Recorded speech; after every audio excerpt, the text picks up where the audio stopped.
त्योहारों का मौसम नजदीक है और आम आदमी की रसोई से लेकर हलवाई की दुकानों तक एक ही बड़ी हलचल देखने को मिल रही है। बीते 15 दिनों में चीनी के खुदरा दामों में अचानक 17 रुपए प्रति किलो के हिसाब से बड़ा उछाल देखने को मिला।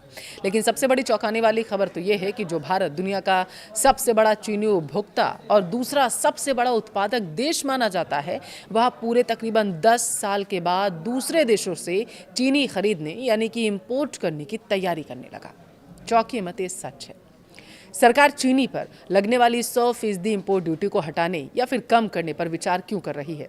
किन देशों से चीनी भारत आएगा और क्या इससे वाकई आपकी जेब पर असर कम होगा? आज के इस वीडियो में हम इसे पूरे आर्थिक और कृषि संकट का 360 डिग्री विश्लेषण करने वाले हैं। वीडियो आपसे जुड़ा हुआ है, इसलिए लास्ट तक जरूर देखिएगा। नमस्कार, आपके साथ मैं पल्लवी रविंद्र सिंह। सबसे पहले समझते हैं कि यह स्थिति आखिर बनी कैसे। मार्च के महीने से ही चीनी की थोक और खुदरा कीमतों में धीरे धीरे हम तेजी देख रहे थे, लेकिन हाल के हफ्तों में घरेलू स्टॉक सीमित होने की आशंका से दाम तेजी से भागा है। इसके पीछे मुख्य रूप से 3 बड़े कारण अभी फिलहाल के लिए तो माने जा रहे हैं। पहला है उत्पादन में गिरावट। महाराष्ट्र और कर्नाटक, जो देश के प्रमुख गन्ना उत्पादक राज्य हैं, वहाँ पिछले सीजन में अनियमित बारिश और सूखे जैसी स्थिति के कारण गन्ने की कुल पैदावार में कमी आई। दूसरा जो माना जा रहा है, एथेनॉल ब्लेंडिंग प्रोग्राम। सरकार ने पेट्रोल में एथेनॉल मिश्रण को 20% तक पहुंचाने का महत्वाकांक्षी लक्ष्य रख लिया है। इसके चलते गन्ने के रस और जो बी हैवी शीरे का एक बड़ा हिस्सा चीनी बनाने के बजाय एथेनॉल उत्पादन की तरफ डाइवर्ट किया गया, ये माना जा रहा है। देखिए, तीसरा ये है त्योहारी मांग और जमाखोरी की आशंका। रक्षाबंधन, गणेश चतुर्थी, दिवाली और शादियों के सीजन में भारत में चीनी की खपत सामान्य से 25 से 30% तक बढ़ी है।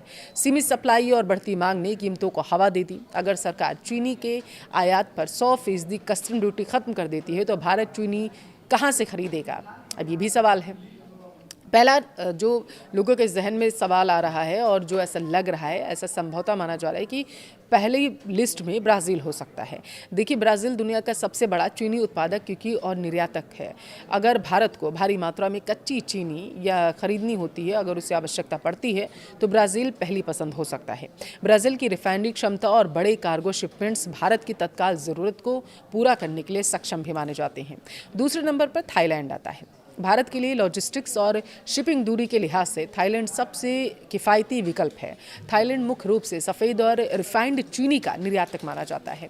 दक्षिण भारत के बंदरगाहों जैसे कि चेन्नई या तूतीकोरिन तक थाईलैंड से माल पहुंचाना बेहद तेज़ और सस्ता पड़ सकता है भारत के लिए। तीसरे नंबर पर वियतनाम और इंडोनेशिया आ रहे हैं।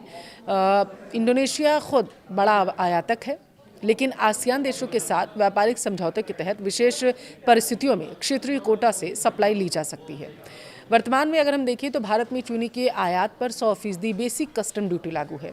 यह ड्यूटी इसलिए लगाई गई थी ताकि विदेशी सस्ती चीनी आकर भारत के घरेलू गन्ना किसानों और चीनी मिलों का नुकसान न कर सके।